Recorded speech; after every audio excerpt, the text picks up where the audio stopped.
everybody. Yeah, it's good to see everyone. Hello. Hello. Well, it's 5:30 p.m. So good evening, everybody. I will call the Ad Hoc Breaking Barriers Committee meeting to order. Michelle, can I have roll call, please? So I'm not sure Is Michelle who all, there? Yep, I'm here. I'm not sure who Oh. all is here, but I can go down the list. Miller, Present. Delgado,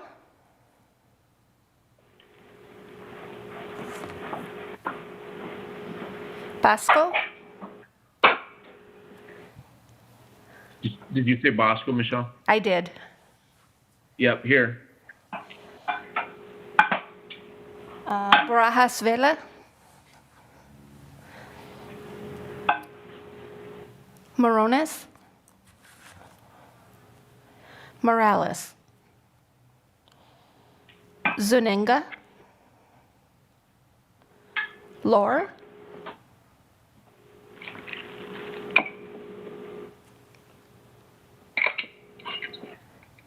Kristen, are you present? Here. Okay. Sanchez,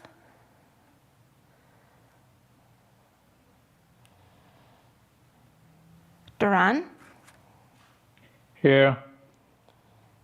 Acevedo is not present. She emailed me. Handrick, Here. Here. Galindo, Here. and Pena. Here. Larson,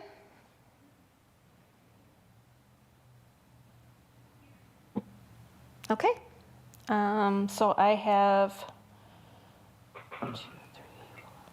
7 people present and everyone is virtual. Thank you. May I please have a motion and a second to approve the agenda? I'll motion to approve the agenda. This is Megan. I'll second. All in favor, please say aye. Aye. Aye. Any opposed? The motion carries. Thank you. And if I could clarify, who moved the approval?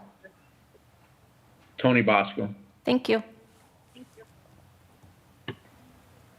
May I please have a motion and a second to approve the minutes from September 10th and October 5th meetings? This They're is in board Megan. docs. Moved.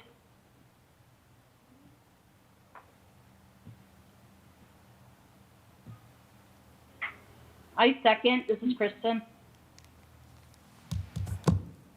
All in favor, say aye. Aye. Aye. Aye. Any opposed? The motion carries. Thank you. So the first item on the agenda, is that the next thing is to move to the agenda item? I think so. Correct. Correct, okay. So the first item on the agenda today is to discuss the value and more so the purpose of the information that we will collect and already have been collecting.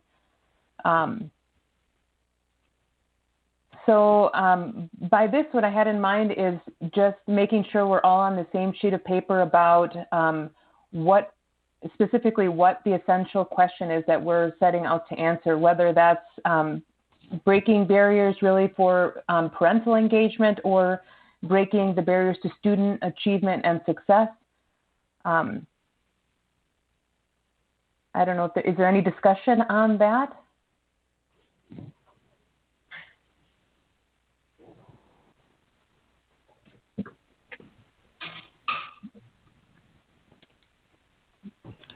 I have a question to that question. Mm-hmm. So the main idea is not to seek what language barriers are there, that the parents or parents are facing. It's not. It's not that the main, point of research or, discussion. Well, I think, that is how I understood it, Tulio, but I thought it was worth maybe just making sure that we're all on the same sheet of paper about that. Is it breaking barriers for parents mostly, and talking about language barriers? Because in our discussions, some other barriers have come up, like technology barriers and other potential cultural barriers. And so what does everyone think about that? What do we want to say that our main goal is breaking barriers for parental engagement, just so we all have the same kind of missions in mind? We're open to discussion. This is Megan. I was thinking, I know the original purpose of this was to help parents and community members better connect with what's going on in the district and in classrooms. But ultimately, the goal of everything we do at the school district should be to support student achievement and student well-being. So I feel like if we primarily identify removing language and cultural barriers for parents and guardians of students, with the goal of I can't even think of words right now. Sorry. With the goal of supporting student achievement and student wellness. I mean, I feel like that. I know that's not exactly what the original intention was for the committee, but I don't think that strays too far. I'm curious to what other people think as well. I concur. I think that if we make it too narrow, we're leaving out pieces to what we should be focusing on.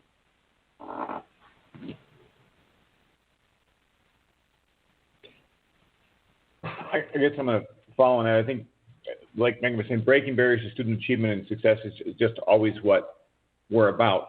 So coming out of that, I think breaking barriers to parental engagement would be the major focus. The things about accessing board documents and policies would be a way of breaking a barrier for parents' engagement, but it's not the primary focus. It's one that would come underneath that.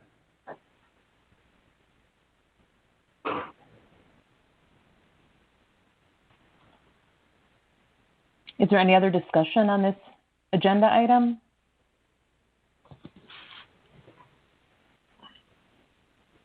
I think Mr. Hendricks said, there's going to be a lot of things that will, pretty much follow, after the main, what our main purpose of this committee is. And like Megan said, our ultimate focus is on student achievement and making sure that they have the tools and everything necessary, to succeed. And with that, I think, with the communication with parents and parents being able to assist their children, I think that that's part of that student achievement portion. So, yeah, there's going to be a lot of things that will derive from that ultimate goal that we can maybe focus on. We have discussed a lot of different barriers. And I think with all those barriers, maybe setting in an order of priority would maybe be, work out, the purpose of what we're doing and what we want to focus on first. This is Megan again. May I piggyback off of that? Because I know in past ad hoc issues, I know in the past, specifically with the student handbook, there were a lot of really awesome suggestions that slightly strayed outside of what the original charge of the ad hoc was. So perhaps if we broke down into primary recommendations versus secondary or supporting recommendations, that would not only help us, I think it'll help us get stuff approved more quickly, honestly, through the board if we broke it down that way. And then also, for those of you interested in donating more hours of your life, we could then recommend in response to this ad hoc, another one could dovetail off of this to specifically address those secondary barriers that were identified in pursuit of kind of our main objective, if that makes any sense.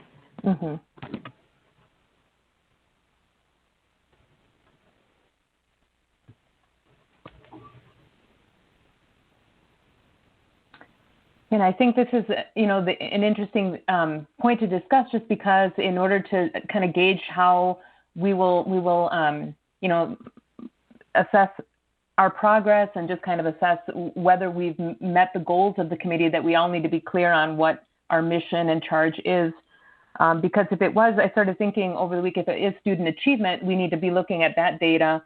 And if it is parental engagement, we need to be looking at a different set of data. And so I thought it was important to clarify. And I am in agreement with what we've said. And I think, Megan, your point about the primary and supporting recommendations is good, because then we can kind of have a discussion around what would be the main recommendations and what would be, other things that would support those main recommendations.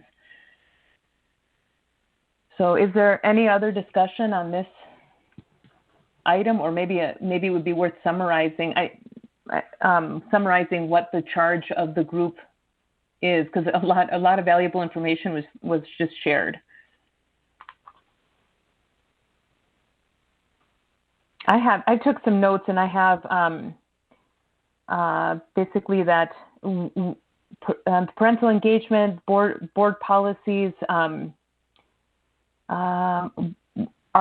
focused, but with the goal of supporting student achievement and wellness, and that will establish primary and supporting recommendations. Does that seem like a good charge, or what can we add, or do we want to work on that in more of a document together? What do you think?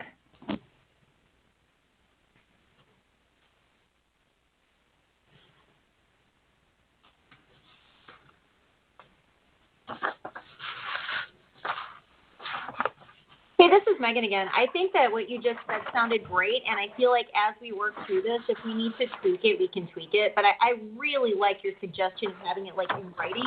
And so, maybe if it can go into the minutes, and then, at the next meeting, maybe we can just put that blurb on the agenda so we can all just, have it right in front of us. And then if you notice anything that needs to be tweaked, great. Otherwise, I feel like you just did a beautiful job summarizing all that. Okay, wonderful. Is there any other discussion on this item before we move on?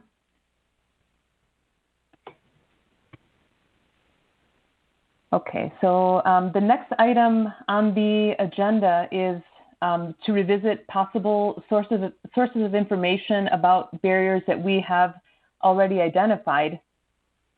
So there are a lot of different places that we've already started looking for relevant information.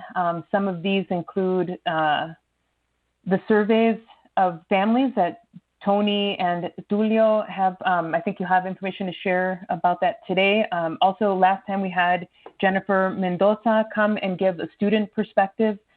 We had talked also about bringing in the Latino service providers as a community link. And then I've also mentioned a literature review, and have asked if that was something that we wanted to do in terms of looking at what research has been done in similar districts or in other districts, and what other researchers have already found out about potential barriers. So Tony and Tulio, maybe you could begin just by sharing the surveys of the families and the results of that. Is it okay if we share a screen, Evelyn? Is that?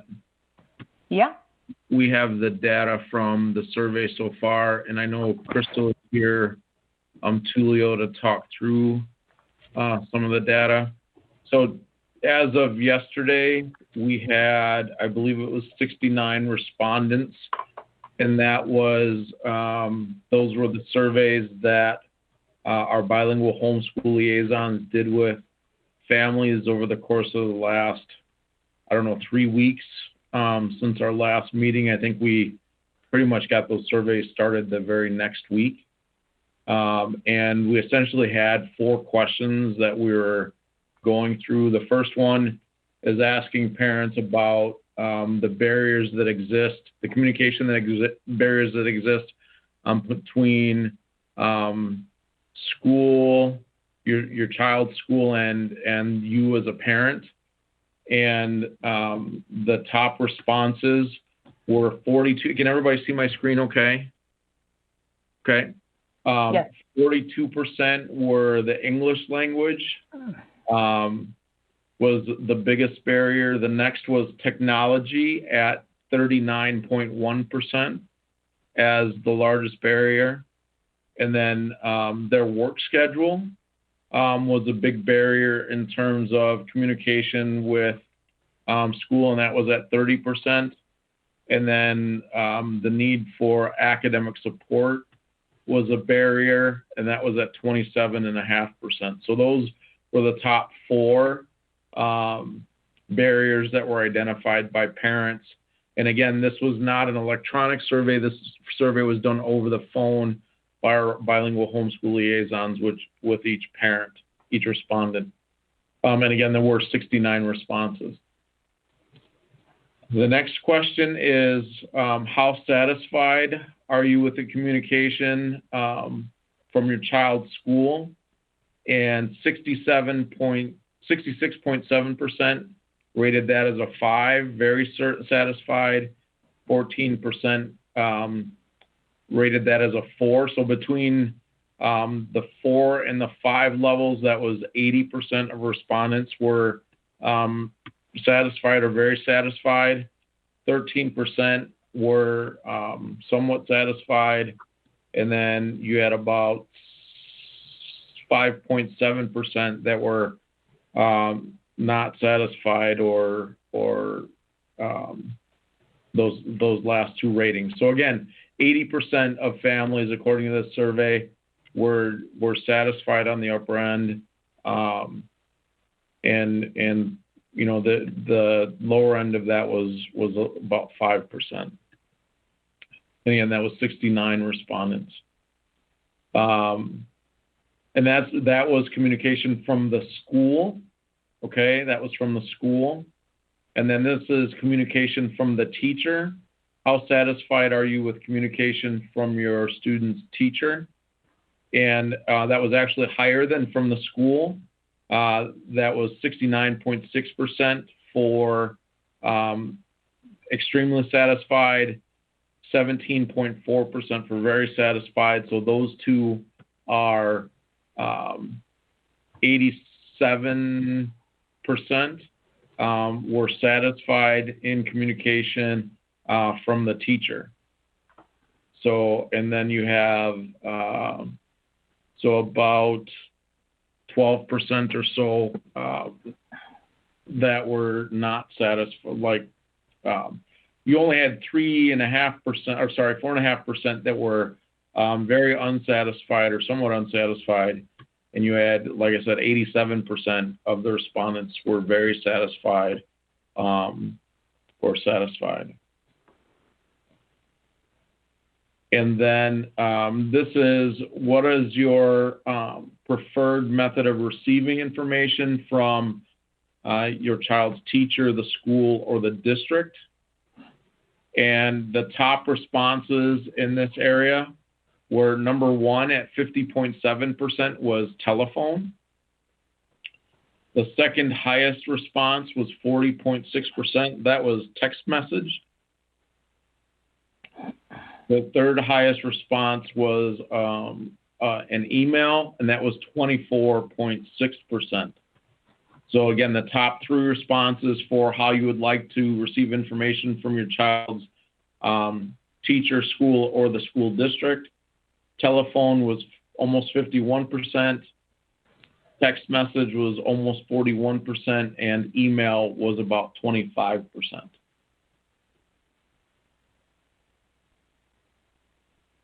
And those were the 4 questions that our bilingual homeschool liaisons asked parents. I see Crystal is with us. She's one of our highly esteemed bilingual homeschool liaisons that's doing such great work with our families. Crystal, do you have anything to add or any other background information about the surveys? Yeah, well, I think that, I do work for Merrill and Gaston, and I found that, like, a lot of my families, they would say they would be satisfied with the teacher, but a lot of the times they will tell me, like, it's really hard, and I know teachers try, but they don't know, they don't speak Spanish. So I think, like, they try, I'm just saying what they're telling me, but they think that they are trying, teachers are really trying to communicate with the families, but a lot of the times they don't understand. And so I think that's why it was like so high. But in reality, I don't think it's that high. I think they were just saying, we get it. Teachers are trying to communicate with us, but we don't understand because we don't speak the language. With the one that I did some of the survey too, but when I asked those questions about the communication between the teacher and parents and teacher or the school and the parents, what I saw was very positive. They were, the way they answered, the way I see their faces, they were happy, that there was just a good communication between the school or between the teacher and the parents. That was the impression that I get from their answers and from their, the expression.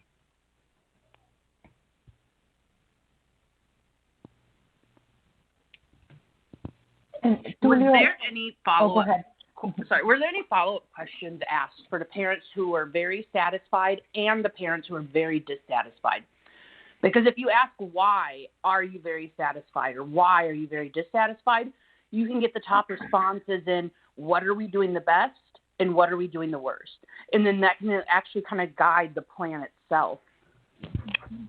I did some, so when I was told that they were very satisfied, like from the school communication, I always got that I'm so glad that they have somebody who speaks the language at all times, and we don't have to be put on hold because we could transfer right away to someone who speaks Spanish. So I think that's why they were very satisfied. That there's a bilingual homeschool liaison at their school. And then I think that when they were saying, we're not that satisfied or it's okay, I feel they were basing everything on the first question, on the barriers. A lot of them were saying, besides the language, there's a lot of work, and the work schedule was a really big thing for one of my schools. They understand that we are trying, but like I said, it's really hard, and I think that's the biggest thing. I think they're going off on the first question, because I would get a backstory of how it is really hard for parents who are working in the morning to try to and do work with their students or communicate with their teachers. So I think that's where we were kind of lacking a little, because we don't communicate as well with those parents who are working in the morning.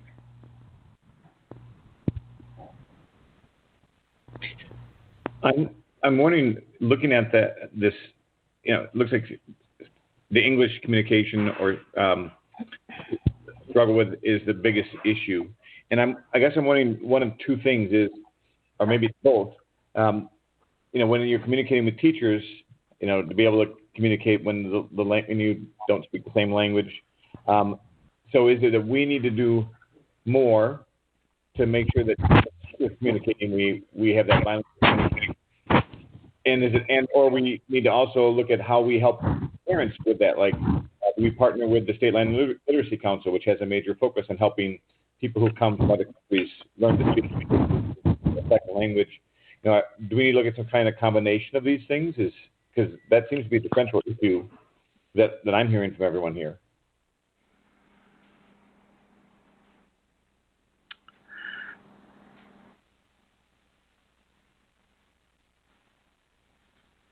Yeah, I think that's a good point. Is what action if since English is a big barrier, where does the responsibility fall? And is it the somehow teachers need to be able to reach out more? I mean, it's not really where there's only one bit of this, but could we help parents increase their ability to communicate with us, or should we be able to communicate, or teachers be able to communicate with parents, or maybe both? But what action items do you think could come from this? And I guess a second question is, not to disregard the technology, because I think it's interesting that the technology barrier isn't too far behind. So it's almost now there's a second bridge that we're also trying to bridge. I guess a second gap we're trying to bridge there. And I think that's a going back to our discussion about some goals maybe for this committee. I think from our perspective as a district, we would want English to never be a barrier. And I think that's something that is within our control. Even when we look at, family work hours and those kinds of things, that's maybe less in our control, but, the technology, the English language, how we're providing academic support for students and, communication around that to families, I think those are things that are in our control. And, the bilingual homeschool liaisons are a fairly new position to the district, and continuing to reach out to teachers to let them know that this is a great resource at their disposal for engaging families. And then another kind of side kind of thought on that is, this could be, I don't know how long this committee is anticipating the life cycle to be, but it could be kind of a pretest, and at the end of the year with some of these things that we continue to develop, we do another survey and see if we've been able to put a dent in some of this data, because I think that's what we're after, right, is how are we able to increase engagement, and then that side, tangential kind of goal of increasing student achievement for these students, we'd be able to kind of see maybe in the data with the parents that take the survey, and we have the list of names, are there any comparables that we could do? Or is there a different level of data that we could look at to see if changing this data increases parent engagement and student achievement?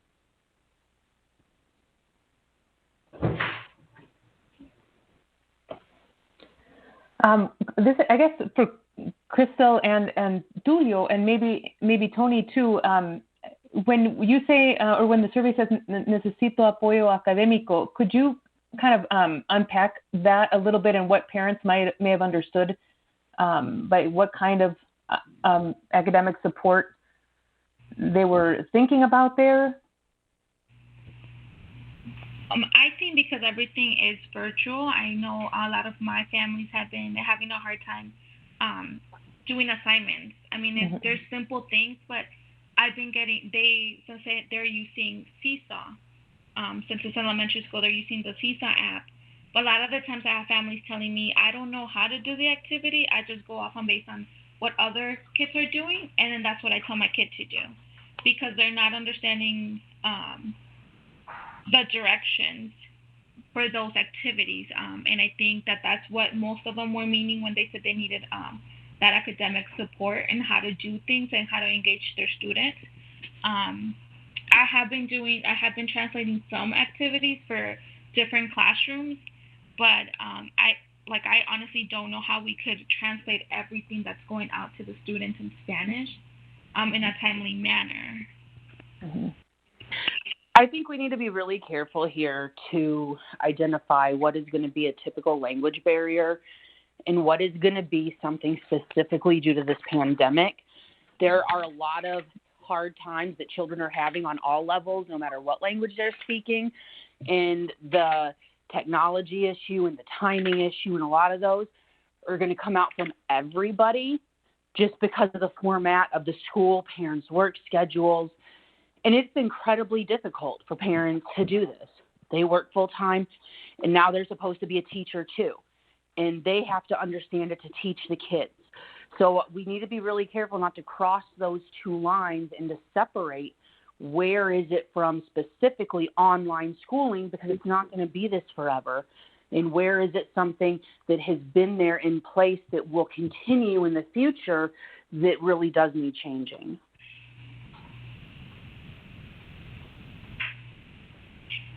I understand that, but I mean, when you're sending work home to these families who have a 5-6-year-old and everything is in English, how are we expecting the parent to read the material and explain to their student? I mean, for math, it's kind of, self-explained what they need to do, whether it's adding, subtracting. But when you're reading instructions of how to write a story or, write a narrative, parents don't understand. And that's a barrier. I know families who have the older siblings, they can help. But for those parents who only have 1, 2 kids and they're very young, 5, 6, or even 7-year-olds, it gets really hard for them. But if there's instructions and they can't understand it, you can, to a certain extent, run things through Google Translate. I understand there's going to be some pretty major discrepancies at times about what Google Translate does, but, send a note to the teacher. I don't understand. I don't speak the language, and the teachers typically do give a little bit of leniency to the children like that. And then maybe the teachers themselves can talk to those students more and reach out to the students so the students do understand. So I just want to jump in. This is Megan, and I think that Kristen just touched on something really important, because even though we are in remote learning and we are in an exaggerated, very specific situation, when we do eventually face back into whatever, quote unquote normal school life, what we're seeing during COVID is just hyper focused on the failures that exist in every system. I'm not just talking Beloit, just everywhere.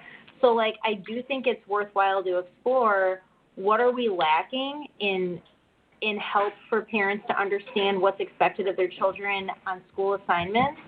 Just even though it'll be easier, when we're not remote learning and there's not literally a parent sitting in front of a screen trying to figure something out real time to help the kid while they're in class. Because what happens when they come home and then they still don't really understand? And yeah, I know that we have Google Translate, but I guess I'm curious to hear from people who, I guess in terms of what are the resources that we want that we don't have that would make this easier for parents both in remote learning and after remote learning is done.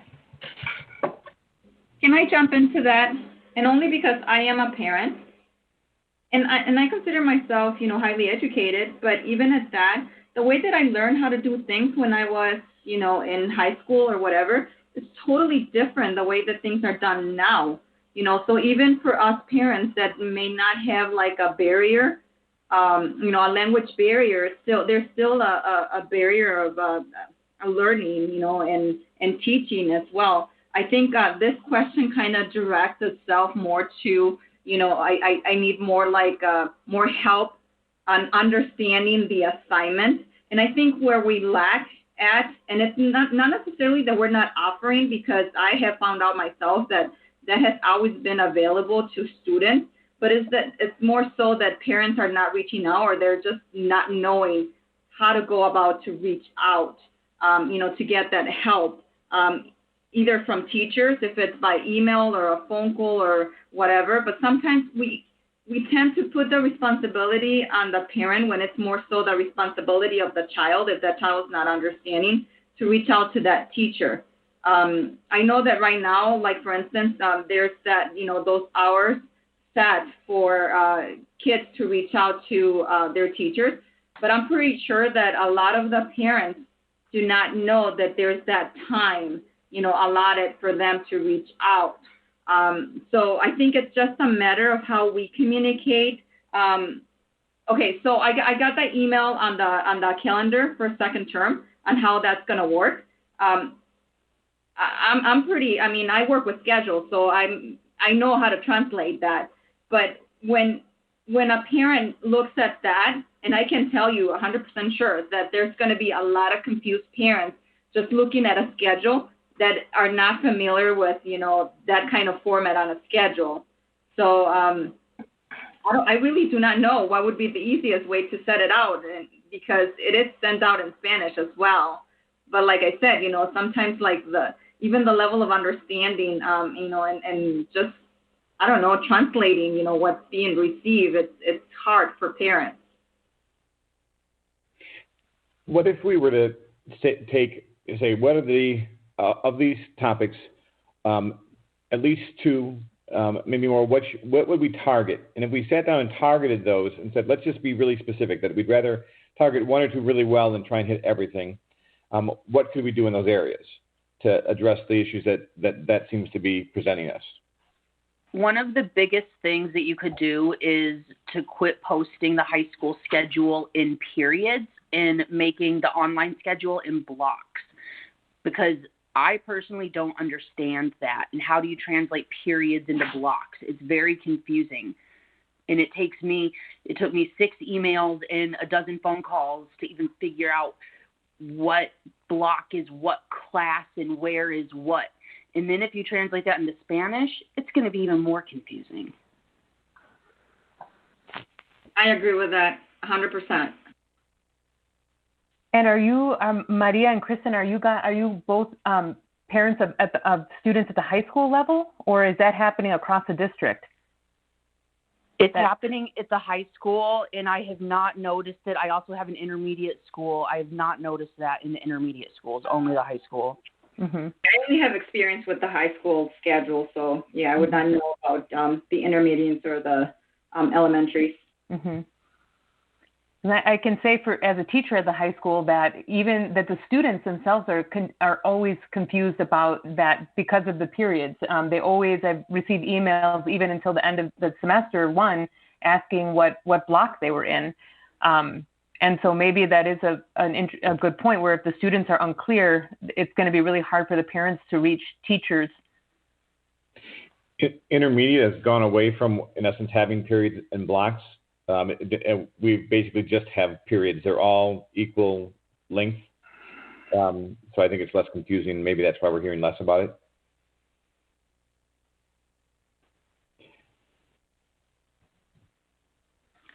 Because I know one thing that the school district did to make things easier for students and parents is to get rid of so many platforms. Getting rid of like Schoology, and so maybe this is another thing that needs attention. It seems like almost a superficial detail, but it really could be making it difficult for parents and students to connect with teachers and just to be able to know what's going on really.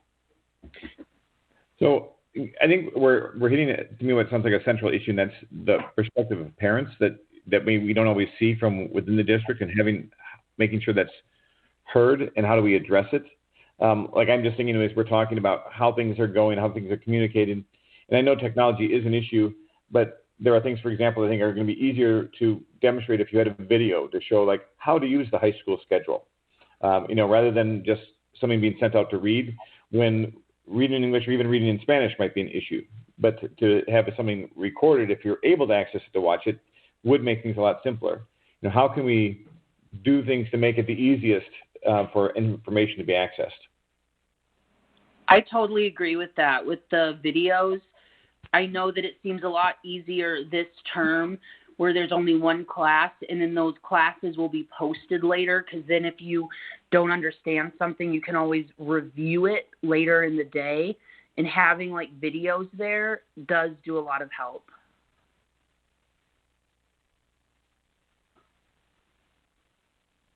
So I'm just thinking, like, for example, I made videos for kids of how do you do an assignment in Skyward, because Skyward allows you to take tests, how to split your screen on iPad so you can look at your teacher at the same time as you're looking at the assignment. But we could do something very similar for parents. How do you use Seesaw, from home? Things like that you can't explain in a text. That's why so many of us go to YouTube to try and figure it out. If someone shows you, it's so much easier than if you're trying to read and figure it out. That's correct. And based on my experience dealing with like the Hispanic community, we need a lot of hand holding. And that's something that we're used to. It's we're more visual learners. So just seeing how things are being done, I agree with the idea of, creating more videos to show our parents. So following that up, I know technology has been listed as an issue. To me, YouTube is one of the things that, if you know technology, it's probably one of the first things you learn how to use. Sending someone a link, you just click on it and it goes. Is that something we could explore right away to say, hey, we have district YouTube channel, having people who make a video that shows, we only need one person to make a video how to read the high school schedule that can be sent to everyone who has a student at the high school. I think that would work for our families that stated, that they like, email and, receiving correspondence by technology. But to be honest with you, and even myself, I like more that person-to-person contact. So I don't know if, and I'm sure that probably the school liaisons are seeing, you know, a lot of activity because that's just how we work, you know. Me being Hispanic, I'd rather just grab the phone and call someone and, you know, get to talk to someone live rather than just, you know, seeing a video. But, you know, I was surprised to see the results on how many people liked the email. Well, and if texts were second after phone, I mean, a link in a text, you just click on and go. I mean, showing someone how to do Seesaw is going to be much more complicated to try and talk to them over the phone than to have them watch or being able to demonstrate it. So maybe we could hit the most people we can that way, and then see who's falling through the cracks that doesn't work for them, and those we can address personally. I totally agree with that. And while reading the high school schedule, you may have to make your own video using a platform like Seesaw, which is probably, I'm guessing, not only used by this district, may already be out there. So there may be certain videos you can just pull and use already. I mean, we've actually made it a Google Classroom for teachers where we post things on how to do all these digital technological things for them to be able to just access whenever they want. Trying to do that for parents would be just doing the other side.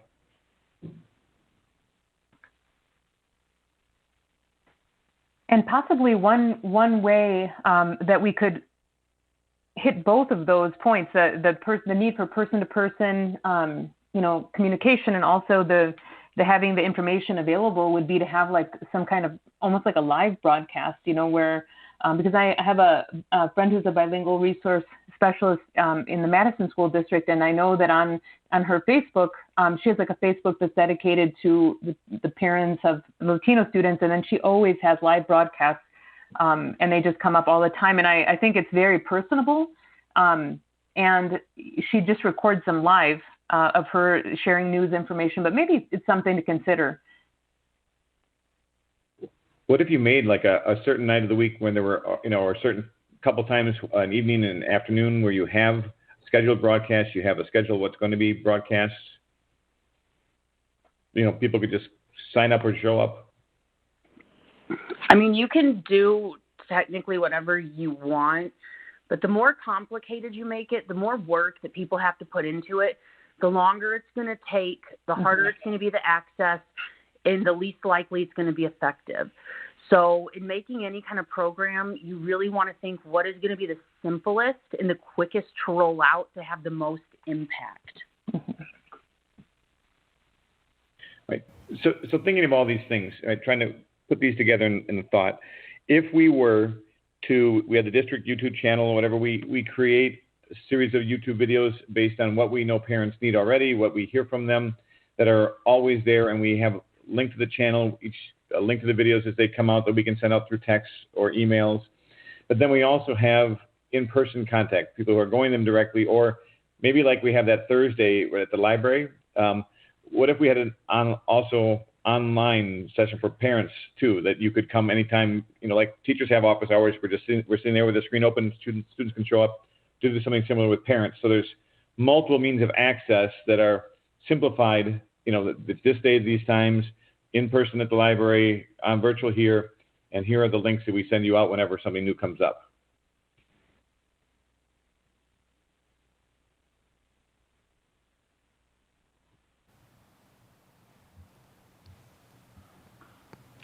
This is Michelle, and I don't mean to interrupt your meeting, but it was just brought to my attention that we already have like how to use Google Classroom and how to use Seesaw on our website in Spanish as YouTube training videos for families. So if you go to the district homepage and then you scroll, okay, I don't want to tell you wrong, so I'm going to do it again. You click on the Safe to Learn website. So it's in one of the purple 8 boxes to the right of the pictures that scroll right on the home page. It's the top left one. And then you have to scroll down to where all the purple boxes are with the white circles. The fourth one across the top says Classroom, Curriculum, and Technology. And if you click on that, the first two items in the list are Google Classroom and Seesaw. And then if you click on them, they're in Spanish, and they're videos that are like an introduction for our families. That was just brought to my attention by a tech person. So there's a start. As a parent? It's for parents. As a parent, there's a lot of information that the school district does have and does put out there. But the number of steps you just gave, I'm not going to remember that in 5 minutes. I can almost guarantee no one else is going to remember that. The layout of the website is complicated. Things are buried, and it's hard to get. And if it's not simple and easy to use, then it's not going to be used at all. Yep, and I don't disagree with that. But like Kurt was saying, if you would send like that link out, I just wanted you to know those videos are already there. So if you can use that video somehow in the other ways you were talking, the videos exist already. That's all I was trying to point out to you. So maybe one of our goals would be how do we make this website? I know it's enriched in tons and tons of information. I did follow all the steps that Michelle provided, and I think that's where our parents would get lost. I mean, even me as a parent, going into and finding that the blocks are good, but then knowing what's behind each block, I think it's something that needs to be, be more visual for parents so they can find things easier. When I was on the board, we were looking at software that they called Just 5 Clicks. And the whole idea behind it was they've done studies that if it takes you more than 5 clicks to get someplace, you're not going to go there. Yeah. So, yeah. And I think, the idea of pushing, because this is a passive, this information is only going to be used if somebody gets to it.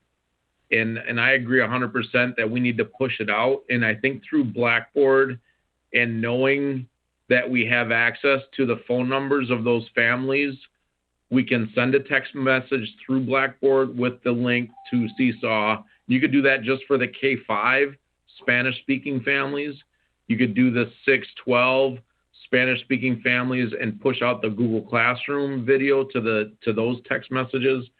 And I think we have to be, we understand that the technology is a challenge, so we have to manage the technology to our advantage. And I think you're 100% right, Kurt. When we talk about sending those videos to that text message or to that phone number, you almost have a captive audience in that regard in terms of, and then they'll always have that, I think somebody else said, being able to go back and watch that video multiple times so that I understand it. There's value in that. That's why we archive the lessons for kids and for families. So I think that's something that from a district perspective, we could, we could do that with a lot of things. We could start using that as a base strategy for pushing information out to families in Spanish. And rather than, us saying, well, it's on the website, and I agreed, it's on the website, and there would be some families that'd be able to get to that. But I think we have to be more purposeful in the push out rather than the passivity of waiting for them to come to that site. The real language barrier, like actual language barrier in that, is that the website is in English. Right. So you're asking them to navigate not only something that's complicated to English speakers, but it's now in another language to get to that Spanish video. So this is Megan. I just want to jump in with a couple things. I think in general, what I've heard from community members is that they wish our school district would adopt a proactive customer service mentality. So we cannot just assume that people know where things are. We need to push that information out. And I love how Mr. Basco said, in an intentional way. I think that's something that we have to consider, sending out periodic, sorry about my kiddos, periodic updates. I know Dr. Keiser does the Sunday things. Maybe there should always be a list of parents. This is where you go for these things. And we have to be conscious of how we name them and what we call them too. I think like as a teacher, I noticed that it's easier for me to communicate with students and parents if I like put things in the form of a question, like where do I find my assignments, right? Or like how do I learn about Google Drive, or like whatever it is, and just like be conscious of like what is the most inclusive way that we can communicate with everyone, because we're hearing that parents who have English as a first language struggle to find this information. So it's a beautiful website, but I think we need to be conscious of not only how it's structured or like how where things are, but also like how it's structured. Like there should be like a parent landing page. And I do also just want to say that I believe, but please somebody correct me, I feel like you can click translate and translate the website on each page, but can someone elaborate on that? Because I'm not totally sure if that's available on every single page or if people know that. Yeah, it is. Our son's in Lithuania going to school right now, and so we were trying to read things about that. It's through Google, but it does take a little work to find it. It would be good to have a video to show people how, but it's available.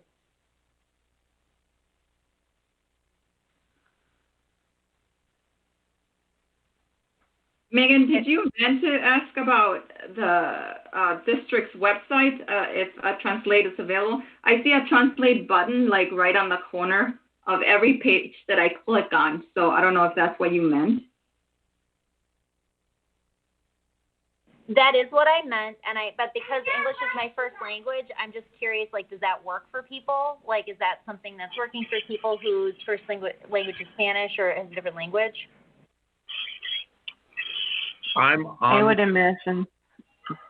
Go ahead, Rosemary. Okay. Well, I went on the website while we were talking and clicked on the translate. And if first it's like in the corner, and unless you are looking for it, it's really hard to see. And I clicked on it, and it does translate all the pages that I went to, but it does take a little while to refresh.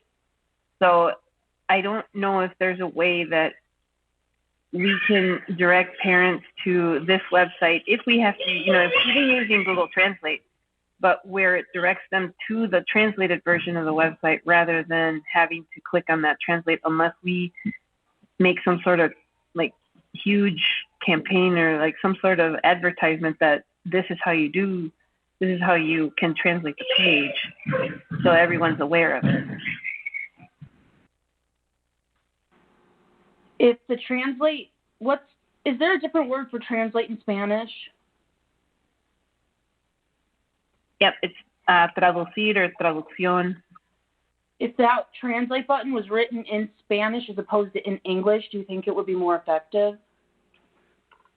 Possibly, but I think that's a Google thing. I don't know that we have the power to translate the word translate. Actually, what I think we could do is, if you look at that, it has 10 million languages there, but can we not just take a link to the version in Spanish and make that a big button on the page? Spanish version? That's what I was wondering, Kurt, if there was a way to link up the translated page to the, rather than having it, where the parent has to click on the word translate.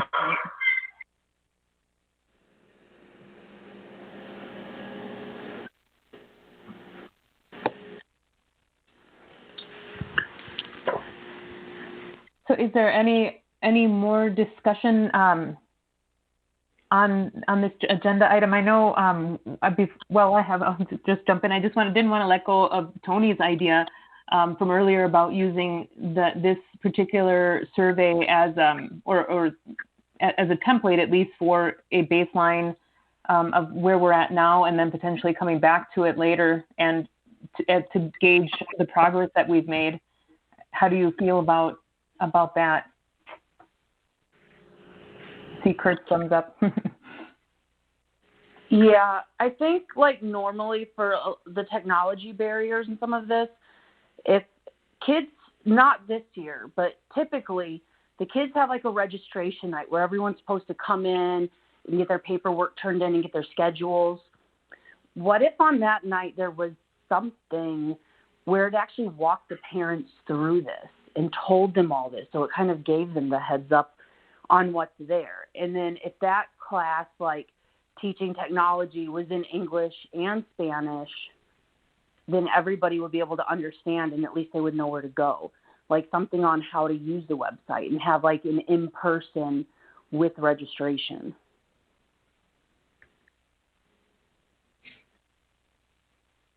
Yeah, I think that's a great idea. Is there something already like that we do as far as like showing parents, walking them through the website, Skyward? Nothing that I've ever seen, and to do it one-on-one would honestly be a nightmare for the district, and it would take forever. So you would really want to do something where you have all the parents in there already, and to do almost like a group class, like a presentation to all of them at once. And then they can say, you can reach out if you need more individual help. You know, I think we almost want to step back to the setting up the videos, because you could make a video of how you use Skyward, how you use any of these things, and have another opportunity for those who aren't able to access that. But I think that's going to be the simplest way that most people are going to want to access. I think more people are going to want, well, let me step back a second. I think part of this is what we talk about understanding by design. It's not just a language barrier, but this is an issue that crosses languages. Like lots of parents don't know how Seesaw works or how the high school schedule works. So we need to get videos out for everybody, and we just have to make sure they're not just in English, but also in Spanish. And then for the people who can't access, that's when we need to look at how do we get to them personally to make sure they understand. I agree.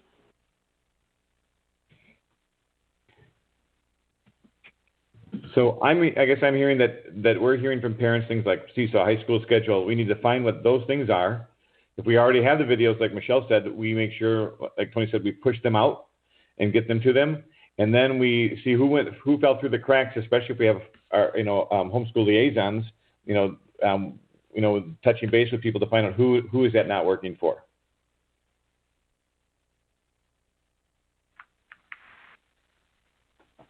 So Kurt, just to clarify, you're saying you're thinking more going the video route, having videos available and accessible, or having also like the registration night, like some kind of workshop for? Well, I think I was trying to clarify what we were all saying and kind of put it into, and I think that's what I heard people saying, is that we need to, one, have videos made that we can push out. And this should actually be across languages, because I think everybody's feeling that, but make sure they're not just English, they're also Spanish. And then second, we have that kind of night for folks who can't access it, or if, depending on the numbers, if that's something that the homeschool liaisons might be able to support directly, or someone else directly, or if we, if the numbers aren't so large that we need to have that. But that would be the secondary after the videos, because I don't think we're going to get as many people responding to coming directly than if they're watching the videos. That's just for people who really can't access and really want to know. I think that's a really great idea, Kurt. I've done some videos for some parents, but I think if we do have the videos already and a parent comes to me and lets me know I'm having trouble going into Seesaw, I can get the link and say, okay, I'm going to send you a quick video and let me know if you have any more questions. And I think that would help a lot of my families I know at my schools. So I think that's a great idea. And Crystal, do you think that's something that the bilingual liaisons could do? I mean, since you already have a relationship with a lot of the parents, maybe to see you would be something more familiar than just another person. Yeah, I think so. I think we can do that. I do know there are a few of the liaisons who are still very shy, whether being on camera or doing voice recording stuff. But I think that's great, and I think if we have like a plan of how we're going to do it, I think the girls would be more than happy to help get those videos out and helping making them too. Yeah, and go ahead. There is a video on. I was just on the website looking, and there is in the Parent University tab.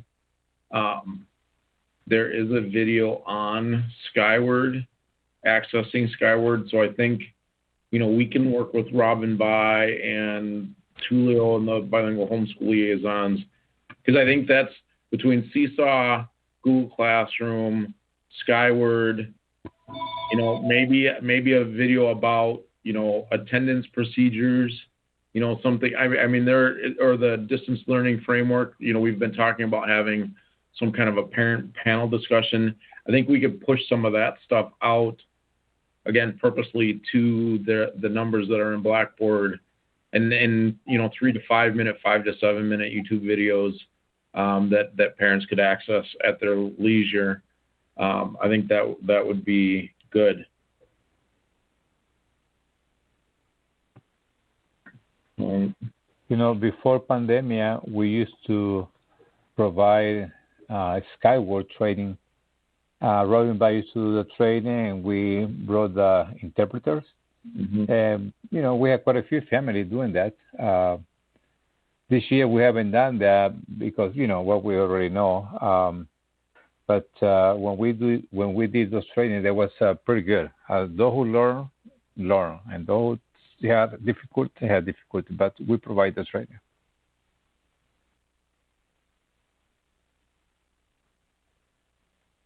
Is there any more discussion on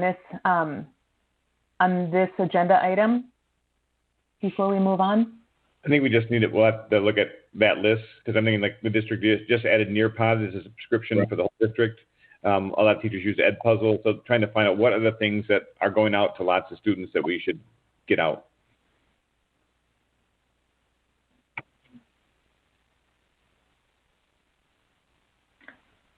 And Rosa Maria, I don't know if you had a chance to speak with any of the Latino service providers. I know we had mentioned that.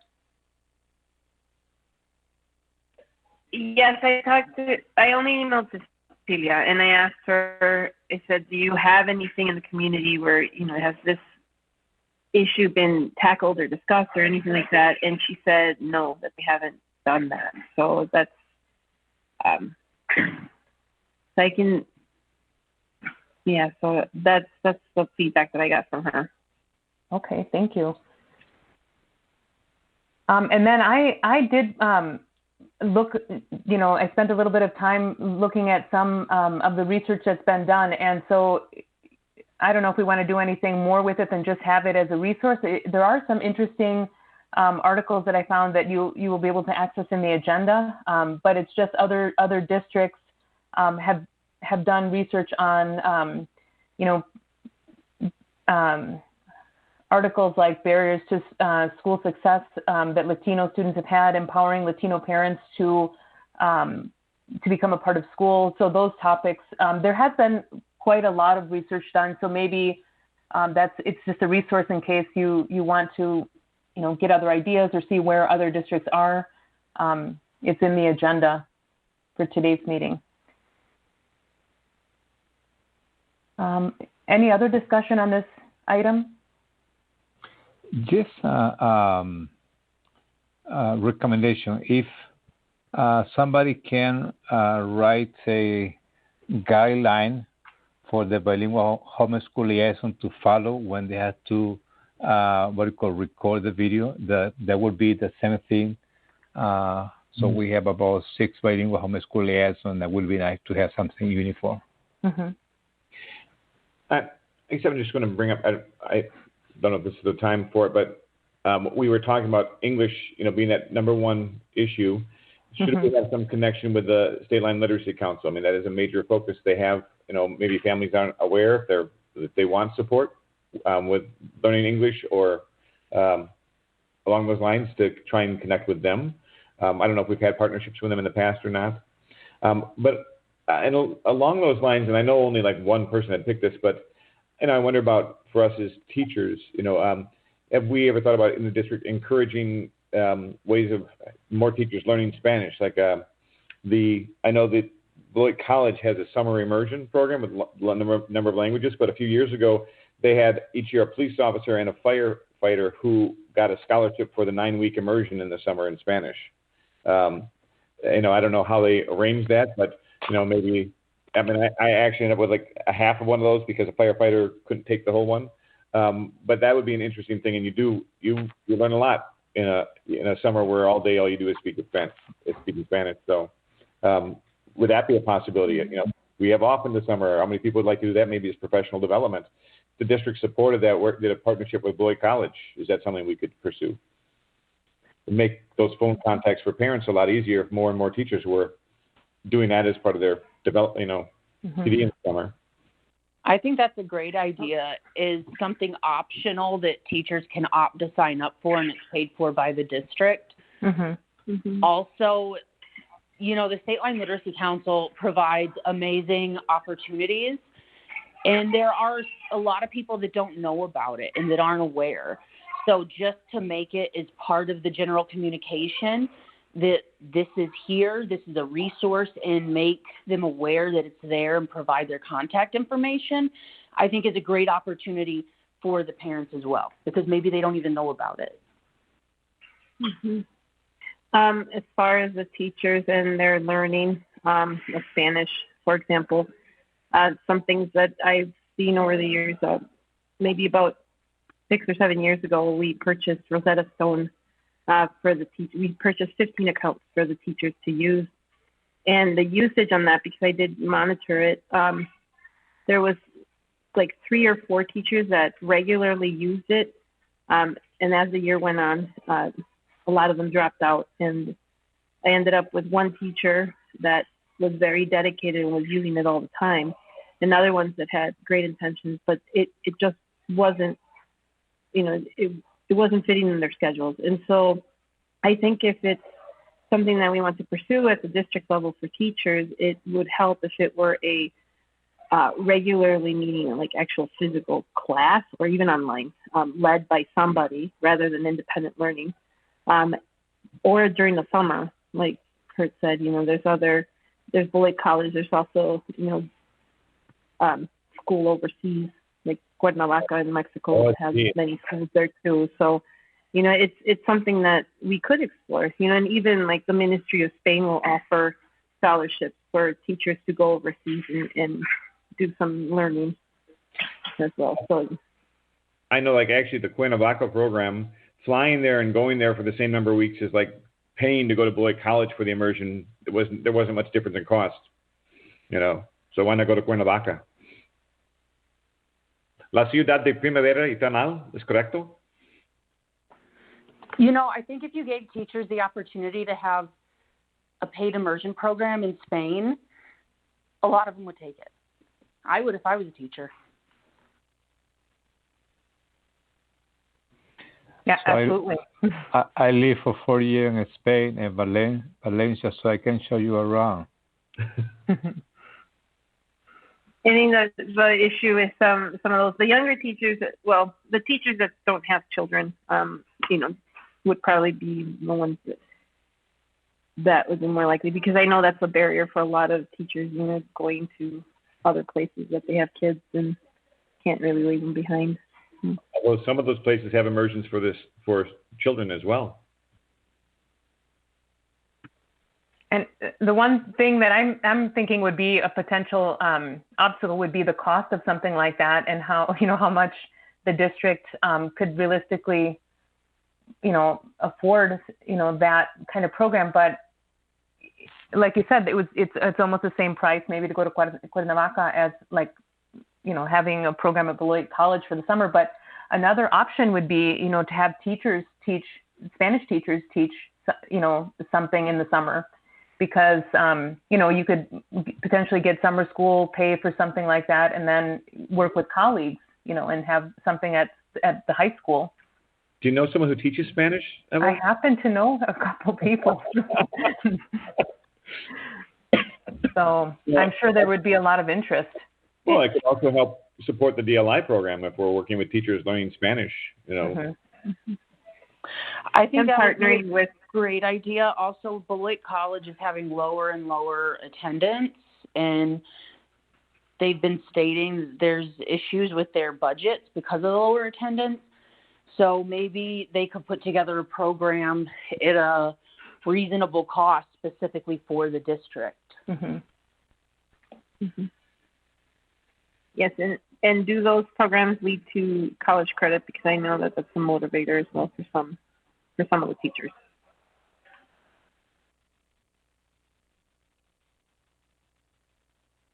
Yeah, it would all be important information to find out. Mm-hmm.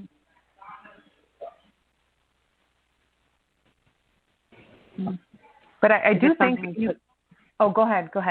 Oh, if it's something that we put together at the district level, or if it's something that we partner with a university, that would be something to consider as well as, a base cost for just the program, and then additional if they wanted to get, or a reduced cost on credits if they wanted to pursue those. And I do think this, this idea does speak to what Megan had said about proactive customer service mentality, where we are we're taking it upon ourselves as a district to be able to reach out and because it's nice to have the bilingual liaisons, but even if a teacher spoke broken Spanish or made an effort, I'm sure it would go a long way just to communicate with families. And then you could use the bilingual resource specialist as a, still as a key resource and to communicate, but I think just even feel comfortable greeting a parent at a conference and not just having that language be a complete block right away would go a long way.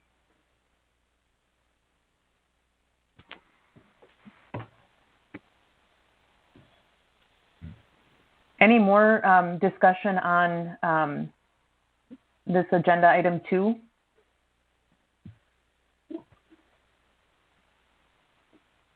Okay, so our third agenda item is sort of tied with our fourth, but it really is to discuss if there are limits to how much information we want to collect from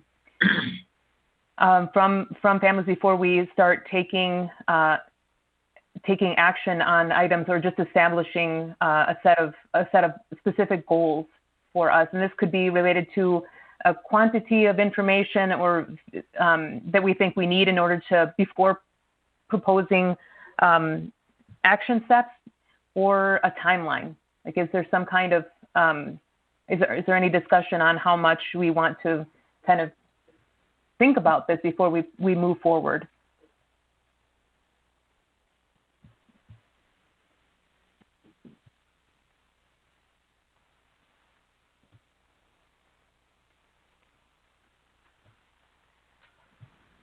Because like Tulio had said, had asked for guidelines for the bilingual resource specialist for the videos, for example, and I'm not sure if at this point that's still part of the conversation of what we could do, or if we're kind of ready to take the next step and say these are some things, concrete things that we want to do. But what seems reasonable as far as like how long before we're done kind of. I mean, we're always going to be collecting information, but what seems reasonable in terms of like we're going to now propose something, an action item? When the ad hoc bilingual family committee met, this is almost 2 years ago, or a year and a half ago. We had recommendations within probably 2 months of starting to meet. And, I think even in the discussion that we've had so far, I see some recommendations coming out of this. And that's one of those where, are those recommendations, what the resource question, are they any recommendations? What are the resource connections? And then, where does the board and then where do the board and administration in certain terms of, approving those recommendations, and then finding the resources to support those recommendations. So I think we're, on point in terms of, and maybe that's, a future agenda item in terms of our next meeting, to start fleshing out what are some of these key barriers that we've uncovered to date and what are some of our responses to address them. Because right now, with this information, I think we will explore between this meeting and the next, what are those videos? How can we start getting those pushed out?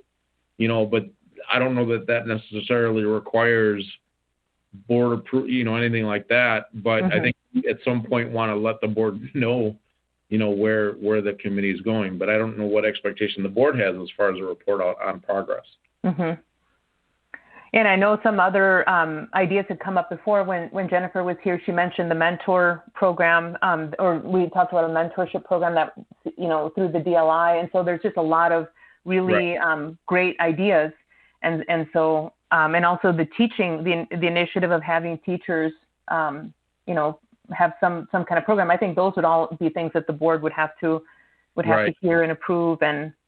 But maybe that is a good agenda item for the next time is just to kind of, having everything up to now is sort of a brainstorm, and then really coming together and kind of processing a little bit which ones are the primary action items and which ones, like Megan had said, would be a secondary proposals.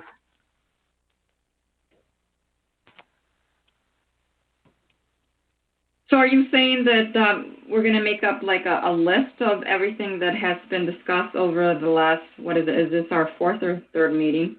And maybe create a list, and then we would evaluate it next committee meeting to see which ones would be like first goals and then second goals? Yeah, I think because we're pretty clear on what our charge is and what our goals are, and we've had incredible discussions, and so I just don't want any of the key pieces to be lost. And like Maria, you had said in a previous meeting that you wanted to keep the board document idea on, because that was one of the original reasons that the ad hoc committee started. So I just want to make sure that we're kind of all on board with which ones we're going to move forward and have a chance to really discuss the ones we see as primary and the ones we see as secondary, and just not lose any of the valuable ideas that people have brought forward.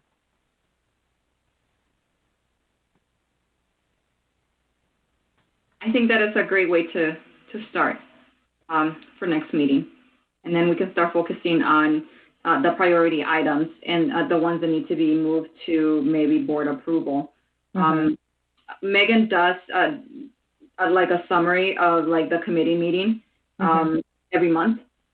So information is being presented already to the board as far as our discussions go.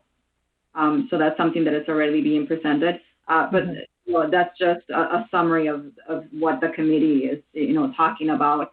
But if we're talking about, moving things for board approval, we do need to define what that would be in order for us to move that forward.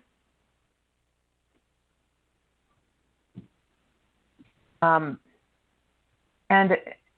going along with that, another thing, our fifth agenda item really is and we're running a little bit low on time. It's almost 7, and that's why I'm I guess proposing that we do the kind of the primary, establish what our primary focus is and establish what our secondary focus is. And then the fifth item for today was really to begin kind of developing and describing the vision for the community, or for this initiative, and a vision for how things could look like, whether we're going to move forward with like the mentorship program or technology outreach efforts, the translation of board policies, but just kind of really have a cohesive vision and action plan. So I think all of those things would be really good agenda items for the next time. What other things do you think would be important to talk about in future in that next meeting?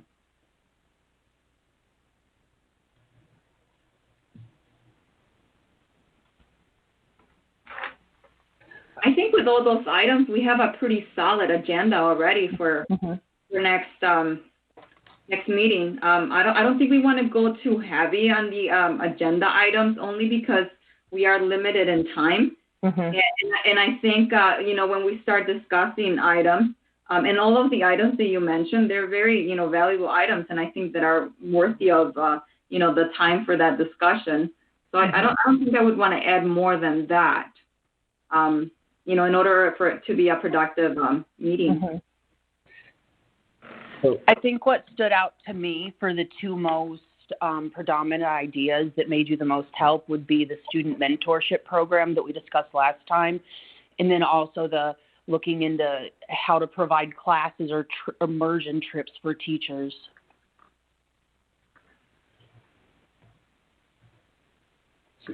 I guess the one, I don't know if this is adding, but we talked a lot about the technology, pushing out the videos, trying to connect, and then seeing who is still left out, who that doesn't connect to. And I was noticing in the materials from last time where we had the different assessing community needs and resources, there was one on using small area analysis. And I'm thinking maybe rather than small area, maybe a small group, like to say, let's look at the people who won't be hit by pushing that information out. Who is still not met by that? Maybe that's where we need to look and say, is there something more for that group beyond what we talked about with pushing out how to use technology, how to connect? Does that make sense? I think that's a great idea, Kurt. I really do. To purposely connect with those families and kind of do a root cause analysis for, to dig a layer deeper than, what that initial survey gave us, I think is a good idea. Because otherwise, I think the topics we have there are great, but I think that's just an important area to look at. It might be important too to look at how because this is sort of a secondary thing, but to look at how Latino students are doing in our school district. As far as what I'm sure we have that information, but just so that it might be a part of the assessment that we do later on. I mean, that might be, we would only have like a little snapshot of how students are doing for the length of time that we're meeting, but I would love to know like how Latino students are doing compared to other students, and just a student achievement data to give us a background of how really maybe how students are faring in our district.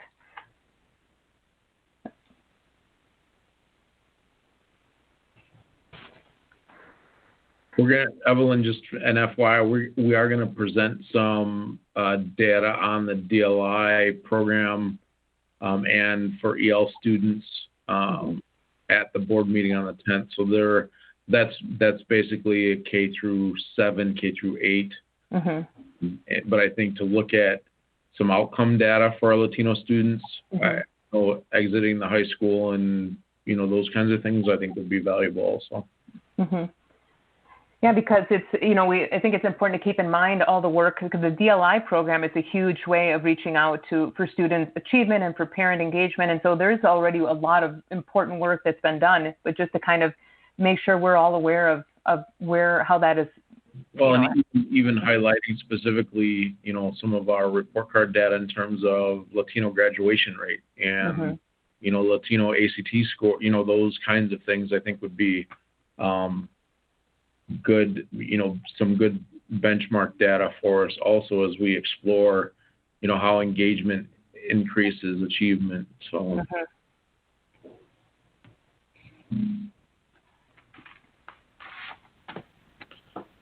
Okay. Any more discussion on these last agenda items, whether it's discussing the timeline for collecting data or beginning to kind of have a more cohesive list of things to present to the board?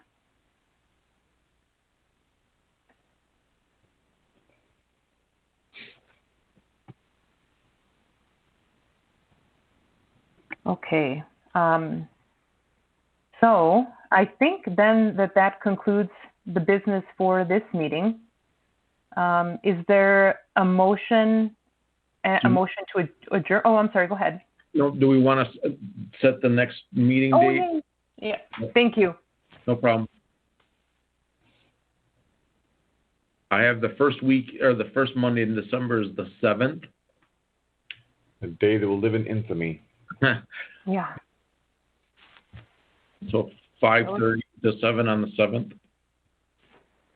That works for me. Okay.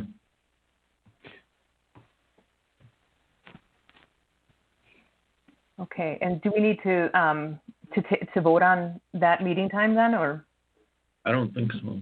Okay, all right. The only question I have is, should we, we're not meeting just once more, I imagine. Should we just make that first Monday ongoing and set, like, the end of the school is an end date for now, and then see where we're at? Would that be better, so we just know it's there? Yeah, I think Yes. Yeah, sure. So first Monday each month is our standing meeting until. Again, we had said previously 90 minutes seemed like a good kind of amount of time, and then if we went over or went under, that would be fine, but just about 90 minutes. Okay. Any more discussion on the next meeting or anything related to scheduling? Then I think that concludes the business for this meeting. Is there a motion to adjourn? So move. And anyone to second? Second. Okay, all in favor of adjourning, say aye. Aye. Aye. Any opposed? All right, then this meeting is adjourned. Thank you very much. Take care, all. Okay, bye-bye. Bye. Evelyn, Yes, can you tell me who moved and seconded the meeting adjournment? Did you catch that? I didn't catch the first move to adjourn. I think the second was it? I want to say it was Tony and then Kurt. Does that make sense to you? Or Kurt and then Tony? For moving and seconding to adjourn? I can go back and listen to the tape. That's not a problem. I'll just go back and listen or watch it on YouTube. No worries.